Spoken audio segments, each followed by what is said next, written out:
off to a good start. Hey, this is Lee Criscolo, head of adult research at the HAL branch of the Central Rappahannock Regional Library System.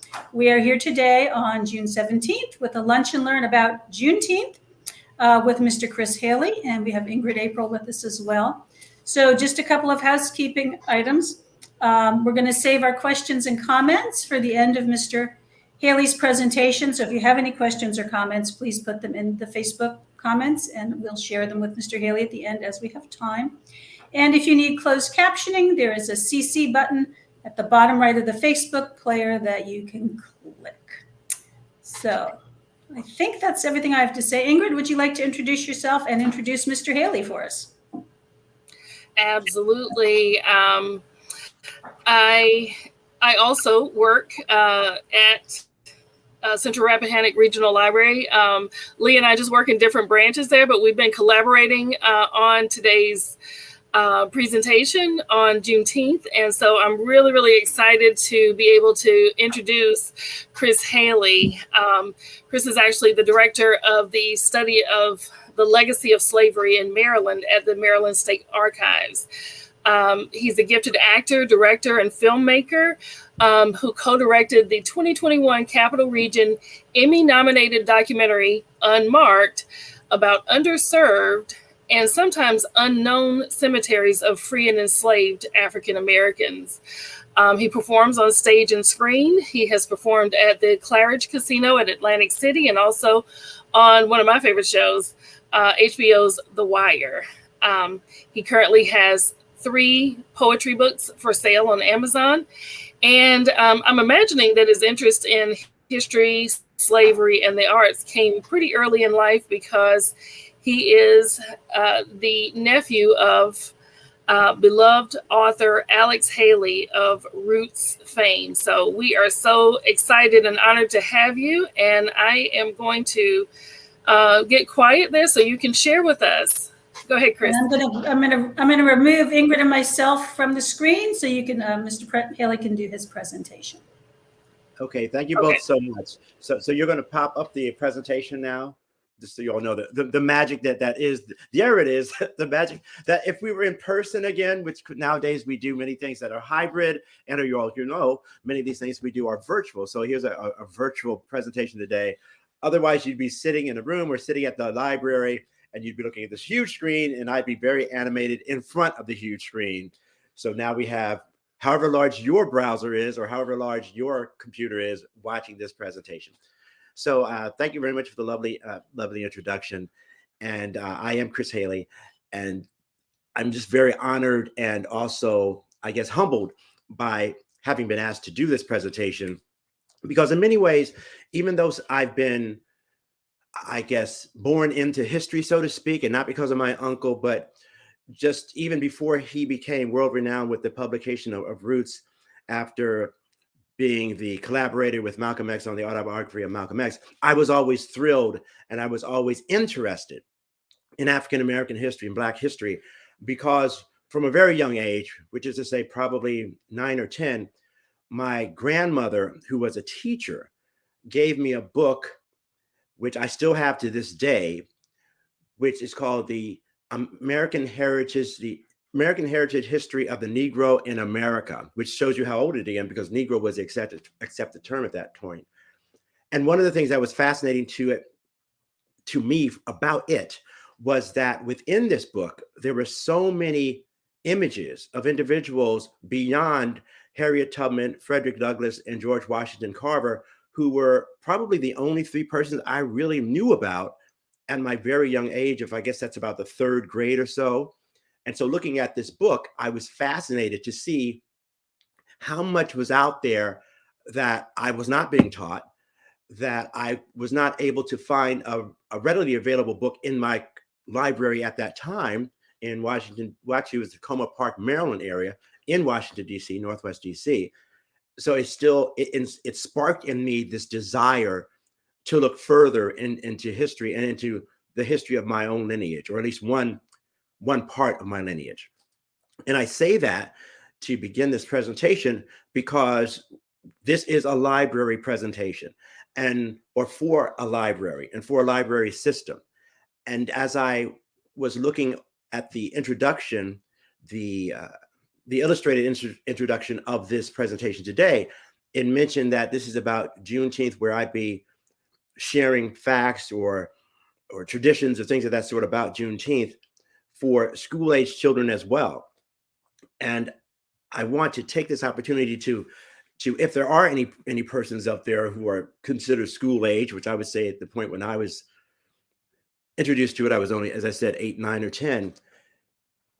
Go to your libraries and look for information. We are blessed in this time that we don't have to necessarily have the book in our hand. We can get a library card, which we can also get online, and we can get access to a book, access to a digital representation of a book, or you can reserve a book at the library. And if it's not there, it can be borrowed by that library from another library for you to look into. And I say that because for many of the things that I found for this presentation, the core of it is, as an archivist, which is what my actual day title is, it's my responsibility, my position, my job to know where a record is, so know where a document is, know, generally speaking at least, what is in that document, and be responsible for being able to let you know, if you're looking for it, where this document is in the library, in the archives, where you could possibly find your information. And I'm talking basically about what's called primary source documents. Now, what's the difference there? Secondary source would be such as a newspaper account or somebody who's written a book about something. A primary source document is the actual law that was passed, the actual letter that was written. Your report card is as a primary source document because that's the actual document on which your grades were written. Whereas someone who says you got an A, B, or C, relaying that in a letter to your grandparents or your aunt or your godparent, that's a secondary source because that's someone relaying the information. So with all of this information that I'm going to share with you today, and there's so much out there, which in the last few days I've been trying to find, I encourage you, for whatever you're interested in, to look beyond the heading, to look beyond the title, and really do dig deep into what is actually written in a primary source document, because that can help you so much to know more about what is at face level, let's say, an easy statement or an easy impression to take away from a news item. And I hope that some of the examples that I'll share with you today will reinforce that fact. First slide, please.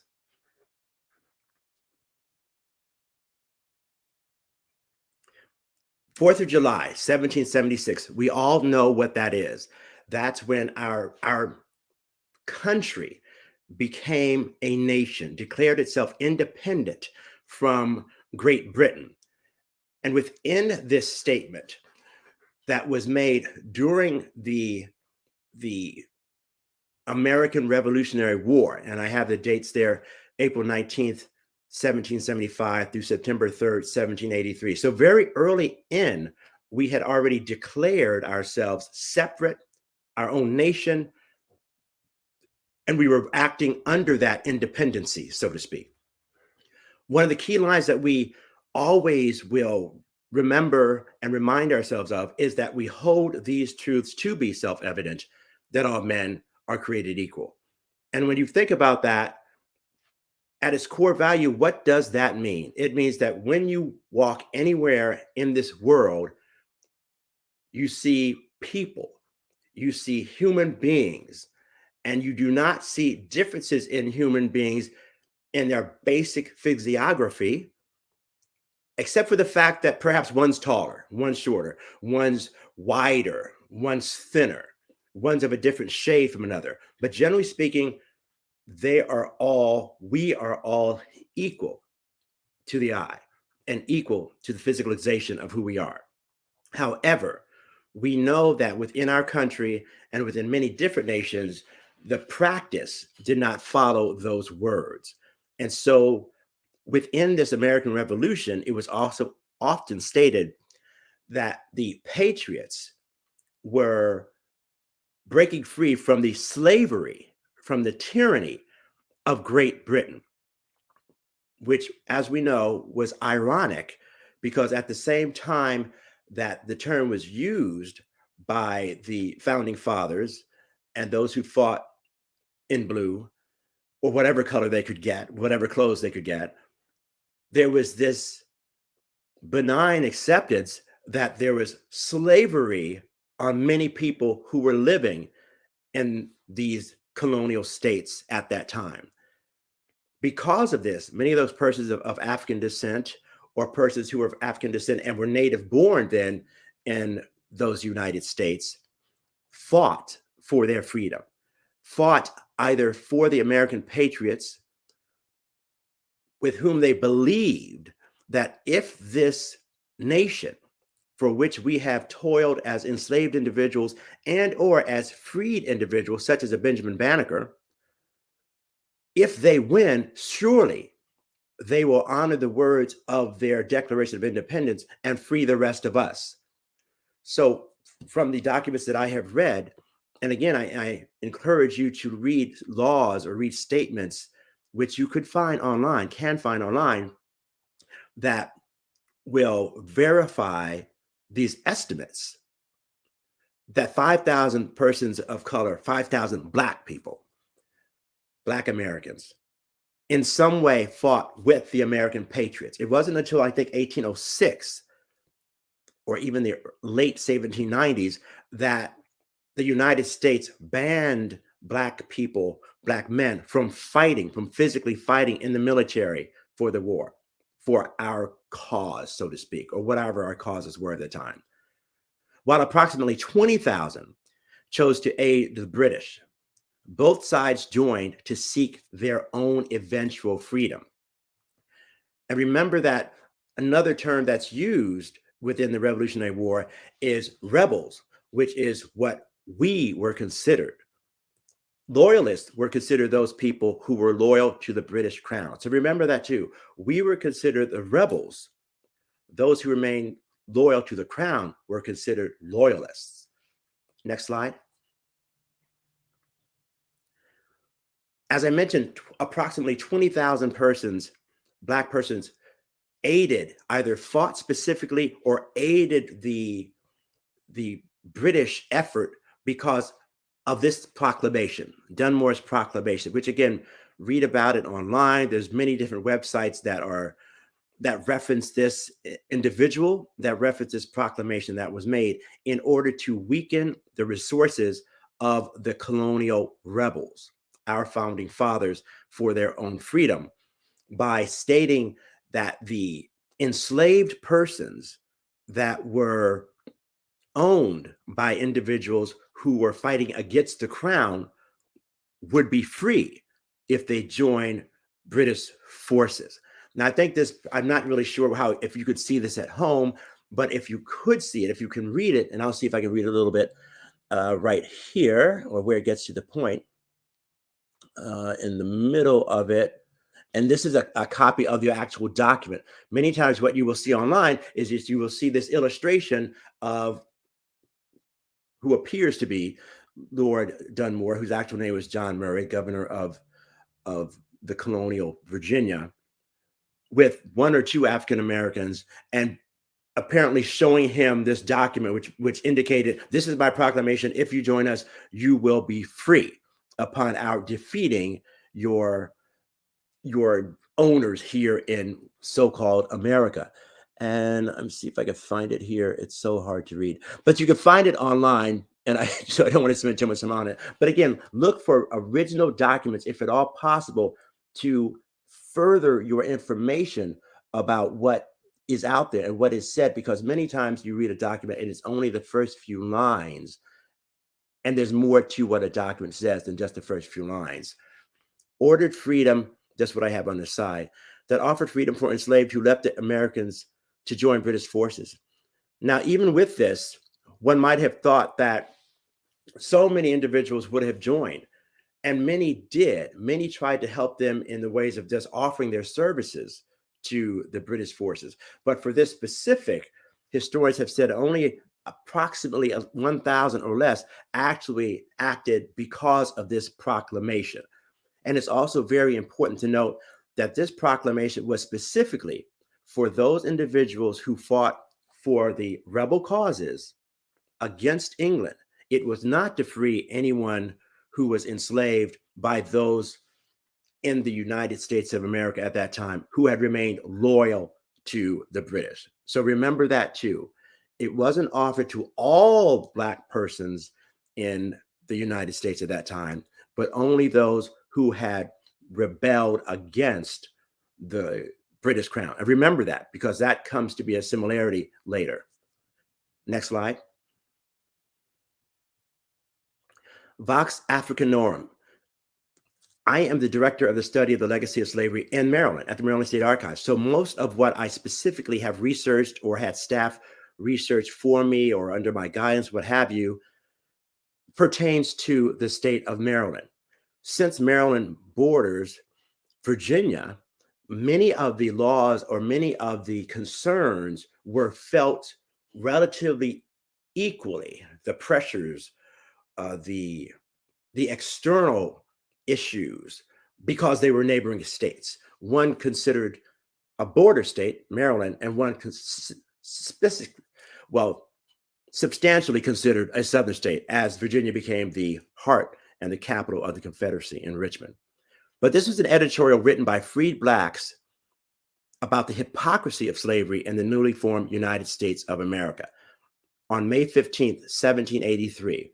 Approximate to the time that the Revolutionary War ends, and it's pretty clear at that time that the rebels are going to win this war. So those Blacks who are free are wondering, well, is this going to do something for us? Are you going to follow what you claimed you would when you entered into this war in the first place? Next slide.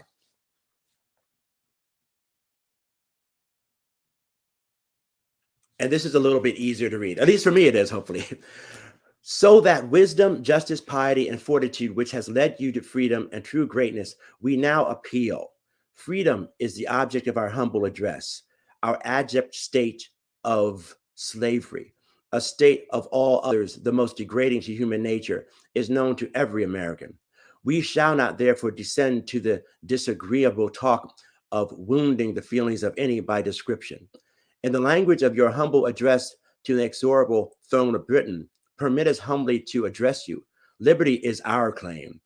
Reverence for our great creator, principles of humanity, and the dictates of common sense all convince us that we have an indubitable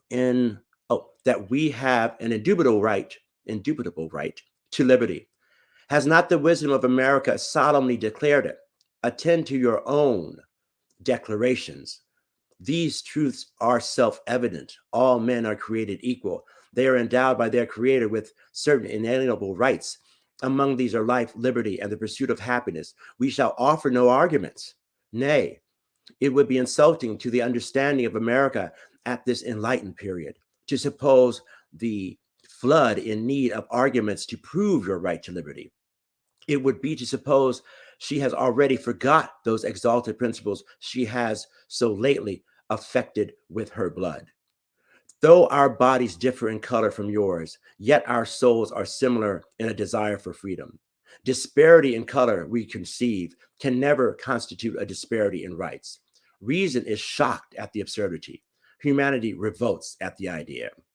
So specifically, this was written for all Americans, all European Americans, to say, okay, if you're going to fight this war, and if you're going to use these words as your motto, then please follow your words and look to us, your Black, free and enslaved Black brothers, and heed your statute with us and free us as well.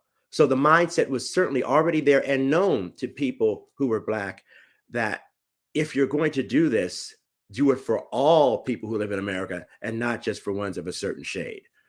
Next slide. So one of the first times this came into place was in 1862 with what's called the DC Compensated Emancipation Act of 1862, which is considered the day that slavery ended, was outlawed, was made illegal in Washington, D.C.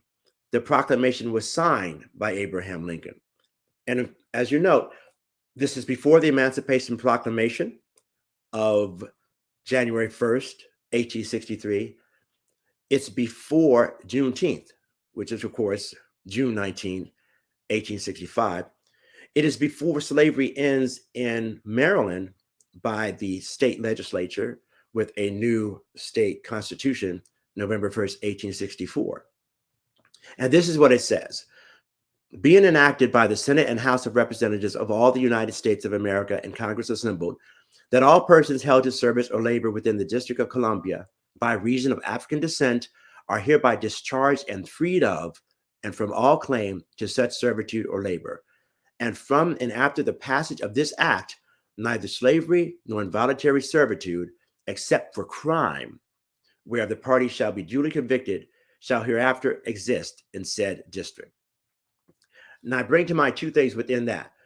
There's a first part of this, which of course talks about slavery and those persons of African descent who are servants being free forever, except in case of crime. Now that speaks to the consideration even today of the mass incarceration or over incarceration of Black people today.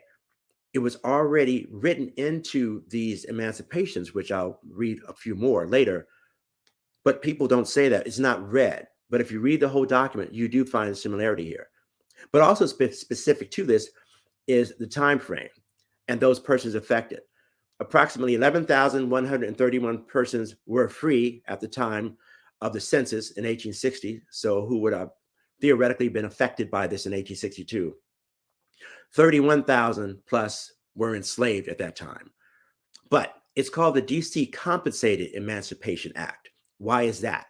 Because within this act, the owners of enslaved people were compensated approximately $300 per enslaved person. Freed persons who were willing to emigrate elsewhere were promised $100. Now, if you think in terms of right then, $300, $100 is truly a lot of money. That truly can change your life. Today, not so much. But there's a site I go to called measuringworth.com, which I would recommend to you as being a site you can go to if you want to compare prices of back in the day to current day, to get a reality or get a comparative. $300 probably in 1860 is roughly, sir, maybe $15,000 today. 100 is certainly maybe in the $10,000 range, something of that sort.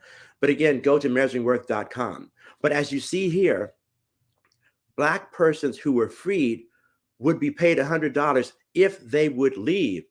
Immigrate coming in, emigrate leaving. So I have not been able to find out how many people took up this offer, but I think that's very key to be aware of this, that within this Emancipation Act, slave owners, for remaining loyal, they were paid, they were compensated.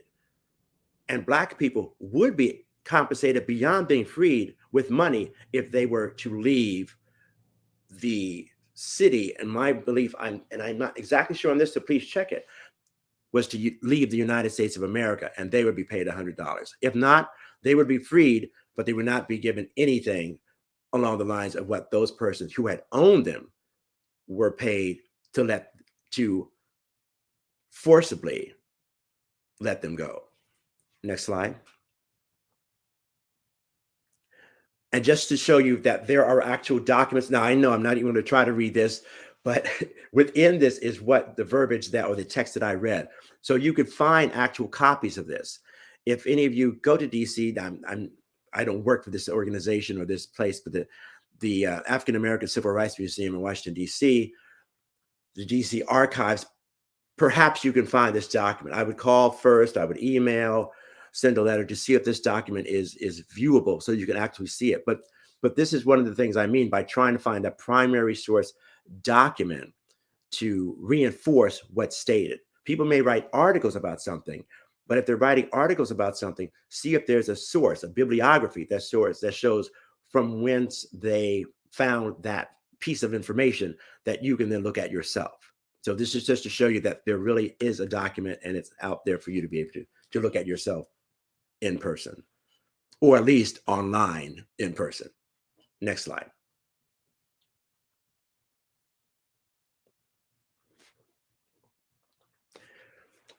One of the things I think is very important is to realize the sensibility of those persons who were involved in the decisions about enslavement and freedom at that time.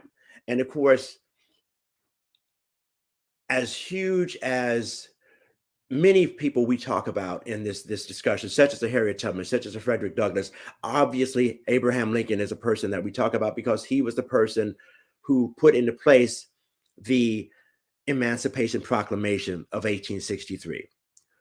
But as I show you in a few slides, there was another line in there which harkens back to DC, which shows you a level of continued ownership, I'll put that in quotation marks, or at least control over Black people. And part of that is because of this mindset that Abraham Lincoln had and continued to have throughout the rest of his life. I'll say arguably for the sake of discussion, but through the rest of his life. This is a part of the Lincoln-Douglas debates. Famously, Abraham Lincoln debated to be senator from the state of Kentucky in 1858 against Stephen Douglas. He lost that election, by the way, but there are transcriptions of what he said of the debate. I was actually able to orally hear them because there's audio tapes of their actual speeches. This is a part of what he said in 1858. Remember, he became president 2 years later. I will say then that I am not, nor ever have been, in favor of bringing about in any way the social and political equality of the white and Black races. That I am not, nor ever have been, in favor of making voters or jurors of Negroes, nor of qualifying them to hold office, nor to intermarry with white people. And I will say in addition to this that there is a physical difference between the white and Black races, which I believe will forever forbid the two races living together on terms of social and political equality. And inasmuch as that cannot so live, while they do remain together, there must be the position of superior and inferior. And I, as much as any other man, am in favor of having the superior position assigned to the white race. I say upon this occasion, I do not perceive that because the white man is to have the superior position, the Negro should be denied everything. So in essence, coming to the fruition within the Emancipation Proclamation, but the delayed of this situation is that Abraham Lincoln believed that slavery was wrong. He never believed that slavery was correct or morally justified. However, he did not believe that Black people were equal to white people. And within that mindset, there were compromises that he allowed and that he followed in order to try to accommodate that in his mind, and also as he managed as the chief official over the United States of America during the Civil War, dealing with this mindset. Because even as you saw in the DC Compensated Emancipation Act, those persons who had owned in Black people were compensated. The people who were freed, the people who had been owned, could be compensated if they were to leave. Because as Lincoln says here, he does not believe that both races should live together, but that the Black race should not be denied everything, so he could allow freedom. Next slide. And here's how he speaks to a colleague, Albert Hodges, in 1864, while he is president. I am naturally anti-slavery, If slavery is not wrong, nothing is wrong. I cannot remember when I did not think so, or did not so think and feel. And yet I have never understood that the presidency conferred upon me an unrestricted right to act officially upon this judgment and feeling. So this is even after he has written the Emancipation Proclamation, that he's basically saying that I delayed because I thought maybe I did not have the right to end slavery, even though I was president of the United States and I thought it wrong. And certainly along the lines of what we read in 1858, he had conflicted reasons about why he would think that way. Next slide. The eulogy on Henry Clay. Now, this is even earlier in 1852. Henry Clay was famously behind the Missouri Compromise. If, as the friends of colonization hope, the present and coming generations of our countrymen shall by any means succeed in freeing our land from the dangerous presence of slavery, and at the same time in restoring a captive people to their long-lost fatherland with bright prospects for the future, and this too so gradually that neither races nor individuals shall have suffered by the change, it will indeed be a glorious consummation. Colonization. There was a Maryland Colonization Society. There was colonization efforts throughout the United States of America. Again, you could check specifically to find out which states actually enforced that and to what degree the federal government enforced it. But as you see within the DC Compensated Emancipation Act, Lincoln again was in favor of freeing Black people, but encouraging them also to either with aid or without aid, leave this land to go back to their long lost fatherland, where he thought they and the nation could live more peaceably together. So again, this is going online and finding actual quotations of Abraham Lincoln. Next slide. So here's some of the path that led eventually to the Emancipation Proclamation. And I know it's a lot of words, but I think they're very important to see. On July 12, 1862, Congress passed an addendum to the April 16th Act. Remember the DC Compensated Act. There's so many different words to get those out. Congress passed an addendum to the April 16th Act, permitting formerly enslaved people whose former owners had not filed claims for compensation to do so. So to allow people to ask or to petition to ask for compensation for themselves for having freed and or being freed at the time of the 1862 Act. The DC Supplemental Emancipation Act permitted African Americans to testify to the veracity of others' claims. 5 days later, July 17, 1862, Congress passed the second Confiscation and Militia Act, which freed enslaved people throughout the country whose owners were serving in the Confederate Army. Now, this is putting in place the steps toward the Emancipation Proclamation, when, as a military measure, Lincoln is trying to weaken the resources, the resolve, the background, the reinforcements, the fortitude of Confederates, because they would have been helped by those people they had enslaved to still keep their family running at home, to keep the resources coming back and forth if the person was helping them or serving still as their enslaved foot soldier, so to speak, or footmen during the war, that those persons would be freed because they were serving people who were in rebellion, serving in the Confederate Army. Slavery was abolished in U.S. territories on July 19, 1862, again in an effort to cut off support to Confederate states. 10 days after signing the DC Supplemental Emancipation Act is when President Lincoln told his cabinet of his intention to threaten the Confederate states with freeing the enslaved people in their states if they did not rejoin the Union. This plan was implemented September 22nd, 1862. Next slide. September 22nd, 1862. Emancipation as drafted by Lincoln is approved for implementation in 1863 for all states in rebellion. This is the core of the Emancipation Proclamation, which went into effect January 1st, 1863. But specifically, as I've stated out here, this was about those states that were in rebellion.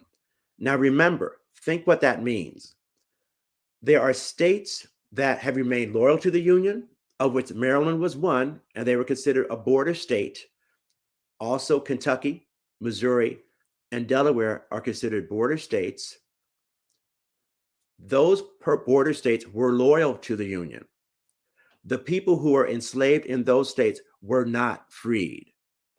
Those persons who were freed, quote unquote, by the Emancipation Proclamation were in servitude to states that had seceded from the Union, to states who no longer considered Abraham Lincoln their president. So in effect, Lincoln was putting a pressure on the southern states who were in rebellion that those persons who you are having support you in whichever way, come the day that we win this war, that the Union wins this war, they are forever free. And by implication, if they get to us, if they get to federal forces, then they are free because they are now outside of a state in which you live, in which you have removed yourself from the Union. However, for those persons who have remained loyal to the Union in Maryland and Kentucky, Missouri, and Delaware, which were approximately 500,000 Black people, they remained enslaved. So in essence, this act did not free anyone, but it did worry, and it did more, in some degree, energize, debilitate emotionally, and put further fear into the minds of the southern states, because they knew that those people who they had enslaved would have more impetus to help those people in the North, to help the Union, and to escape and to run away. But those persons who were under his charge, so to speak, he did not free those individuals in those states that had remained loyal. Next slide. Among those states, as I mentioned, is Maryland. Maryland had remained loyal to the Union. However, Maryland in November 1st, 1864, passes a new state constitution. And among the measures in it is the freeing of all those persons who are enslaved, except in cases of crime. Again, that's within their text, almost virtually matched to what the DC Compensation Act says. It says, except in case where you have been found guilty of a crime by your peers. Term slavery is something that also is incorporated within what's called gradual emancipation that leads further into the years, even when slavery officially ends in 1865, as we'll talk about with Juneteenth. Roughly 53 enslaved persons in 1860 in Maryland. 83,942 persons are free. 87,189 were enslaved. Next slide.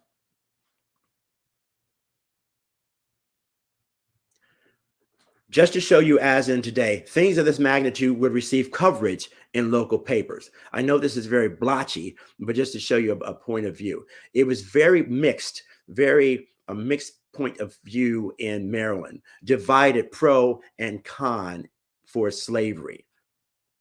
Con, from the Frederick County newspaper, Republic Citizen.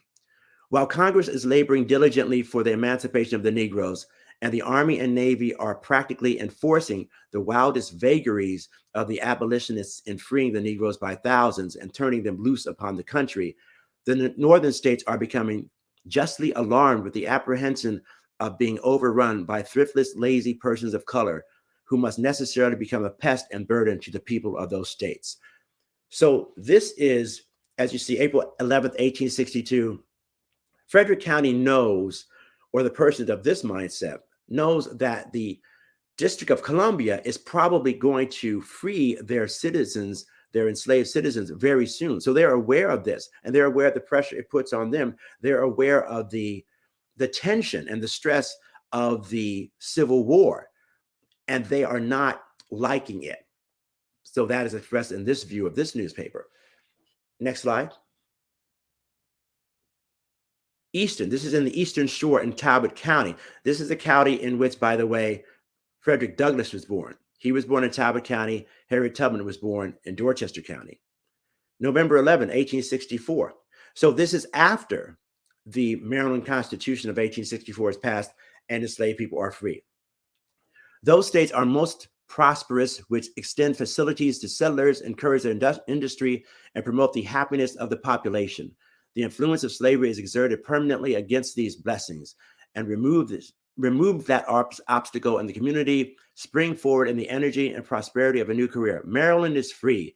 The shackles of its slaves are stricken off by the action of the citizens, and ere long, those who have been most heartily exposed to the reform will be convinced by the inexorable logic of facts that they have permitted their prejudices to thwart their interests. Maryland is free. There is one slave state less in the Union. The flood of human progress sweeps on despite of every obstacle, and it will never recede. So this is the Eastern Gazette reprinting an article from the Philadelphia Inquirer, much in favor of the emancipation of enslaved people in Maryland as of November 1st. Next slide. Now, just as an example, very briefly, because I know this is not the focus, but even within those persons who were in charge in Maryland, there was a very stark disagreement or variableness within their mindset about slavery. This was the governor at the beginning of the Civil War. Next slide. Hicks, Thomas Holliday Hicks. Some statements that he made. He was a slaveholder. The only safety of Maryland lies in preserving a neutral position between our brethren of the North and of the South in 1861. If the president had had 40 of those men, secessionist leaders, hung, I would have voted for exonerating him from any responsibility. So Thomas Holliday Hicks, in his 1863 speech to the U.S. Senate, is saying that he cannot stand the idea of secessionists, those people who had seceded from the Union. He thinks they're awful individuals. However, this other quote that he said in another speech to the U.S. Senate, if by force, in violation of the Constitution of the country, an attempt were made to take our slaves from us, I would fight against that force till I died. So he is saying that while he doesn't agree with secessionists, he doesn't agree with them leaving the Union, he does believe in slavery, and he does believe in his right to own slaves. This is part of what the mindset, I'm sure, was in Abraham Lincoln's mind when he was trying to win a war, weaken the South, and yet assuage those persons who had remained loyal to the Union, who were slaveholders. Next slide. Another quote that he was known to say, and I know we're running out of time, so I'm trying not to spend too much, but just to, again, give you a sense of what led up to Juneteenth and why it was such an important and historic event and took so long. I have been a slaveholder ever since I was 18 years old. I'm attached to my slaves and they are attached to me. And the separation would be painful. But I should look upon a separation as I should look upon a son going off to seek a better fortune or to join the army to fight the battles of his country, as painful but necessary. But if it be necessary to the restoration of the Union, let every slave in the country go. So this is finally, there seems to be a mindset of, well, if this is what is necessary to win the war, then I'm finally at the point where I can accept it. However, 2 years earlier, he wrote this: I care nothing for the devilish nigger difficulty. I desire to save the Union and will cooperate with the administration in everything tending to that important result. That is proper. Key phrase there, that is proper. Next slide. The subsequent governor of Maryland in the middle of the Civil War, at the time when the emancipation of Maryland's enslaved blacks was passed in 1864, is a different person, Augustus Bradford. Next slide. He supported the Union. He supported the abolition of slavery. He disapproved the military assistance of freed slaves unless owners were compensated. And of course, that's what happened with the DC Compensated Emancipation Act. His quote: the products of our state and its natural resources are not such as are adapted to or can be developed by slave labor. I am satisfied by the people of the state in their moments of calm and deliberate reflections long since come to the same conclusion, and their convictions on that subject would have led them 30 years ago to such legislation as would have made us long since a free state before the unauthorized and officious interference of those outside the state. In other words, we can handle our business, don't bother us. And so that's within a mindset of we can handle this within our own constitution without federal or other interference. Excuse me. Next slide. And just to really reiterate that, this is how the Constitution passed, by which the vote passed in Maryland. The Maryland Constitution passed by 375 votes. That's the difference between slavery remaining in Maryland past November 1st, 1864, and it ending in November 1st, 1864. Only 375 votes, which were in favor of that Constitution, allowed slavery to end at that point. And that's because there was the addition of the vote of Union soldiers. Prior to that, when the Union soldiers' vote had not been added, this measure had lost by 1,993 votes. So without the vote of the Union soldiers, who of course were fighting for the Union, fighting for a cause which in no uncertain terms was going to end slavery, without their vote, slavery would have remained in Maryland at that time. Next slide. And this is the actual text of Article 24, which ended slavery in Maryland. That hereafter in this state there shall be neither slavery nor involuntary servitude, except in punishment of crime, whereof the party shall have been duly convicted, and all persons held to service or labor as slaves are hereby declared free.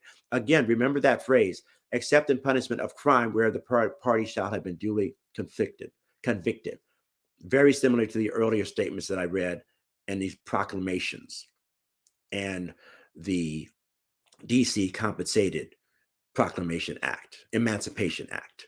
Next slide.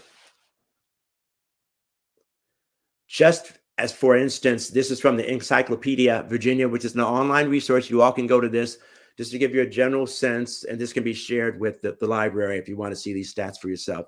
Or you can just go to Encyclopedia Virginia and use the words slavery, freedom, abolition, and you'll get the stats. You get a general sense of what the population was for Black and white, free and enslaved around the time of the war between the states, of the Civil War.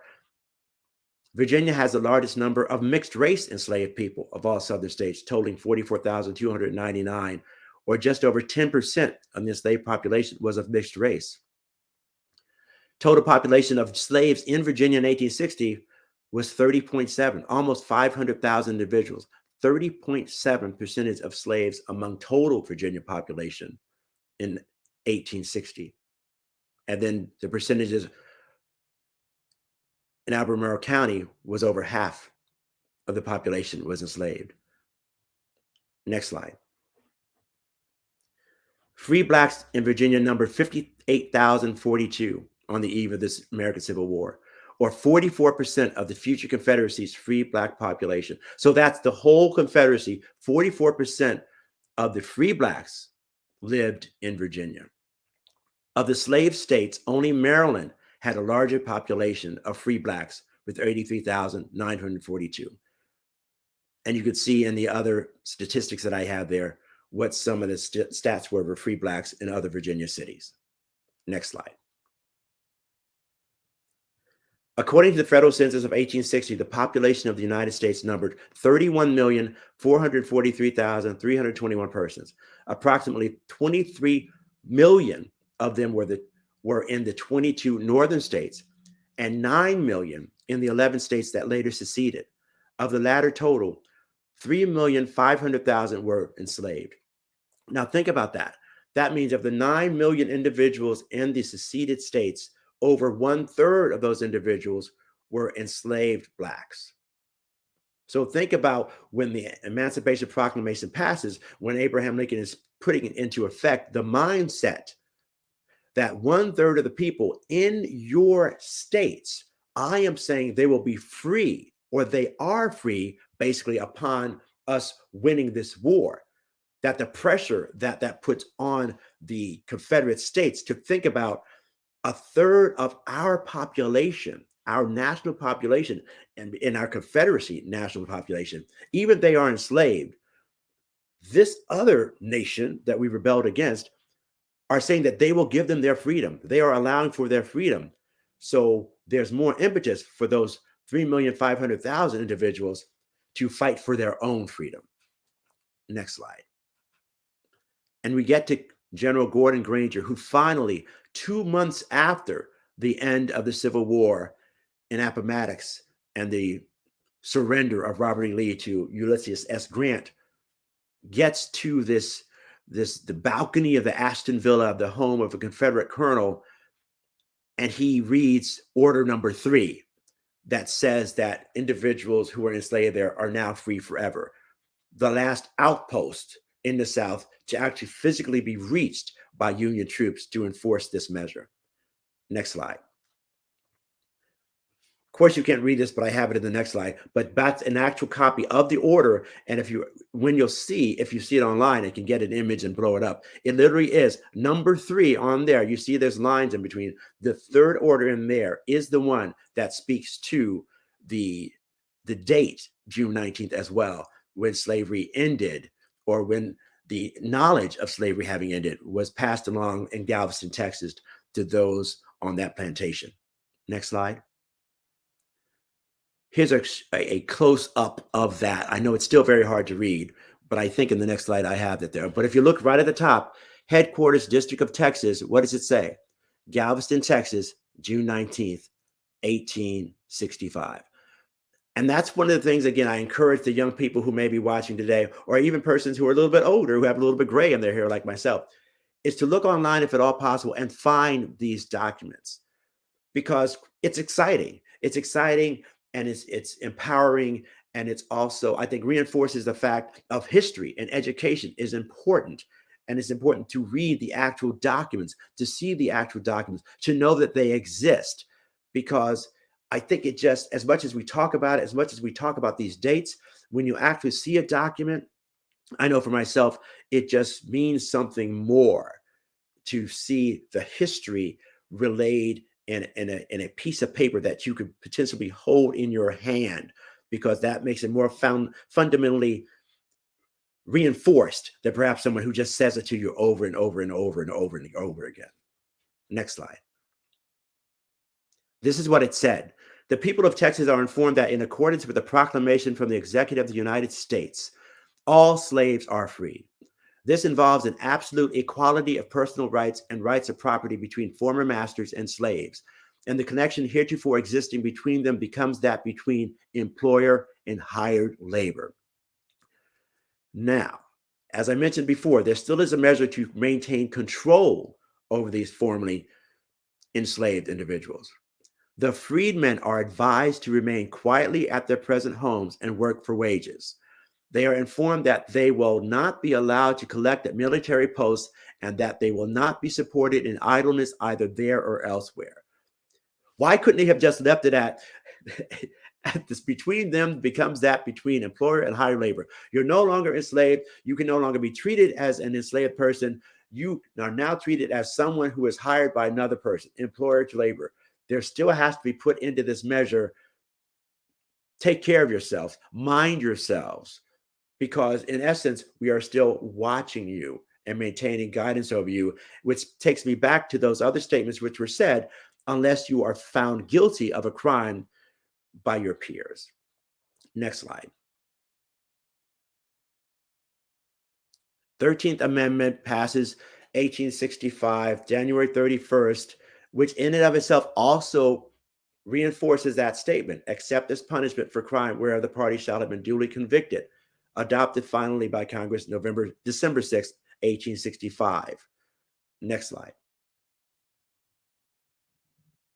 This is a list of the different emancipations that happened. This is in a guide that we have at the Maryland State Archives for sale. And this is the key dates in global emancipation. I know that's too small to read, but I'll read the dates to you just specifically right now. 1780, Pennsylvania enacts a gradual emancipation law. 1783, Massachusetts outlaws slavery. 1784, Connecticut and Rhode Island enact gradual emancipation laws. 1799, New York enacts a gradual emancipation law. 1804, New Jersey enacts a gradual emancipation law. 1833, British Empire abolishes slavery. 1848, Denmark and France abolished slavery in their overseas colonies. In April 1862, slavery is abolished in the District of Columbia. 1863, Emancipation Proclamation. 1864, Maryland emancipates slaves through state constitution. 1873, Spain abolishes slavery in Puerto Rico. 1886, Spain abolishes slavery in Cuba. 1888, Brazil is the last country in the Western Hemisphere to abolish slavery. I think it's very important for us to also be aware of where slavery existed, when it ended, and also in some of those terms where I stated gradual emancipation, that meant that people were not immediately freed, such as in November 1st, 1864. It meant they would be free at a certain amount of time. In New Jersey, for instance, the Emancipation Law, as I said in 1804, meant that you would be free upon reaching the age of 21 if you were a woman and 25 if you were a man.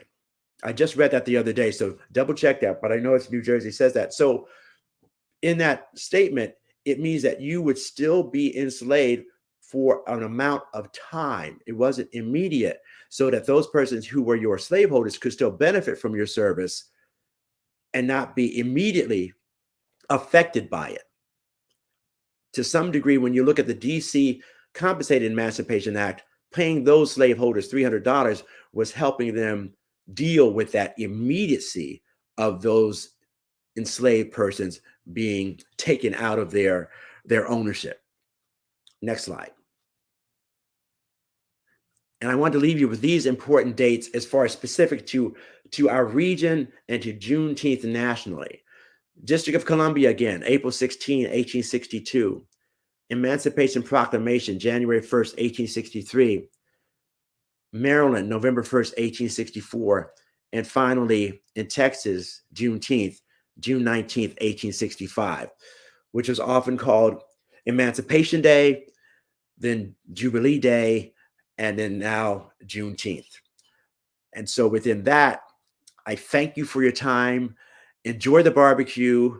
Enjoy any red food or beverages you might decide to imbibe in today, and know that there's so much more information about Juneteenth that is out there that I encourage you to go to your library, either in person, masked, or after being vaccinated, and just take advantage of the wealth of knowledge that has been made available to you, because we live in this age where so many things have been digitized and made electronically accessible.